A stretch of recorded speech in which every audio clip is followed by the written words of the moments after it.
Gentleman from Florida, Mr. Ross, is recognized for 5 minutes.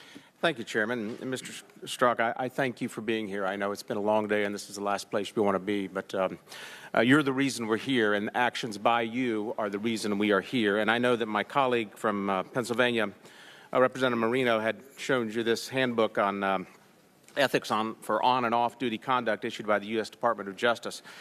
Principle 9 of the 14 principles espoused in there say that employees shall protect and conserve federal property and shall not use it for other than authorized activities. And as my colleague on the other side of the aisle from the District of Columbia, Congressman Norton, pointed out, quote, anything that was on your official phone belongs to the public. Would you not agree? I don't. It is funded by the public. It is in the service of the public. I don't know that it necessarily makes and it is at least federal property. Yes. And according to Principle 9, shall not be used for anything other than authorized activities. That being said, did you use any other federal property for any other reason for anything but federal activities? I would tell you FBI policy allows the use of phones for personal de minimis use. And FBI text messages So would you say we're here on de minimis? Well, it's one big bucket, sir. FBI agents can send 100 billion texts or one text, and they would get billed the same. But you've testified today that what you texted was considered political free speech. Your opinions were political free speech.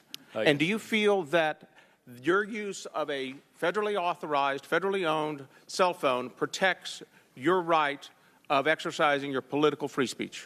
Sir, look, I think, yes or no? I think it was bad judgment. I think it was terrible judgment, but I do not. I think it let's is. say you took a federal car. I believe it is protected speech. As the same way the protected speech would be then if you used your federal vehicle and put a Hillary Clinton sticker on. No, sir, why not? That's protected free speech. Because if you read the ethics guidelines, sir, that yes, is, sir, read that the ethics is, guidelines, sir, and that's what I'm doing. May I answer your question? Please. That the use of or display of any bumper sticker, but believe me, after this started, I have gone through the ethics guidelines up, down, left, and right in the Hatch Act.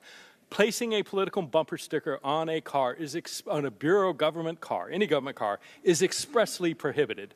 To the contrary, expression, publicly or privately, of personal political belief is encouraged. And I would encourage and you could use it on any federal property, to read the details of that policy guide before you start quoting it out of context. To answer the question, Mr. Chairman. The witness did answer the question. The gentleman from Florida controls the time. The FBI Ethics Integrity Program Policy, FBI Code of Conduct, states that employees shall conduct their personal activities in a manner that does not impede their professional performance or tarnish the reputation of the FBI. You would agree with that? I do. And you have blamed today the media, you have blamed the Washington community, you've blamed the president, you've blamed everybody, and you say it's just not you. So my question is, do you believe in any way that your personal texts that were done on federal property have in any way tarnished the reputation of the FBI? Sir, I don't think I've blamed anybody here at all today. Have you? Sir, I take responsibility for sending those texts. Those texts have caused, as I've said now, I agree with you. You said that earlier, but an immense amount of has damage this tarnished the reputation of the FBI? Has it tarnished the reputation of the FBI? Yes, sir. It has, hasn't it? Yes. And to take it even further, on page 4 of the Ethics Handbook, it states...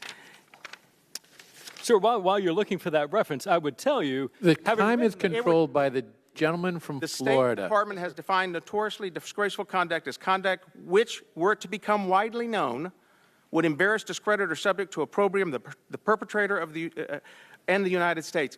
My concern is that we've seen little or no remorse here other than saying, I wish I'd never sent those texts out because it hurt my family. But in fact, as an elected member of Congress, I have an obligation entrusted to me by my people to make sure that we maintain the quality of trust in our government. And after today, after what we've seen today, I understand why the federal government has such a low level of trust from the American people. My question to you is, having been there, having now been here, how do we reinstate that trust to the American people? How do we make sure this never happens again? Sir, a couple of answers to several things you said. First, I don't think the American people has lost faith and confidence in the FBI at all. What the FBI does day in, day out, you're wrong, sir.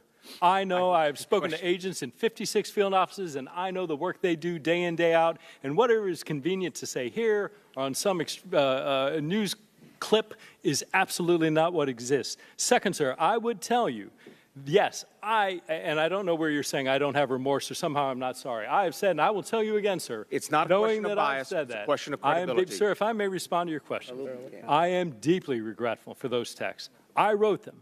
I know it. I know what has been done with them. At the same time, I will tell you, sir, It has the tarnished the FBI there is an expectation that those texts are private. The Bureau allows me or any FBI employee to text my priest, to text my doctor. In Knowing that they're going to be... The time of the gentleman has expired. Expectation that those are not going to be made public. I had no idea that this was going to happen, and darn if I knew, I never would have done it for sure. Thank you. The time of the gentleman has expired. The chair recognizes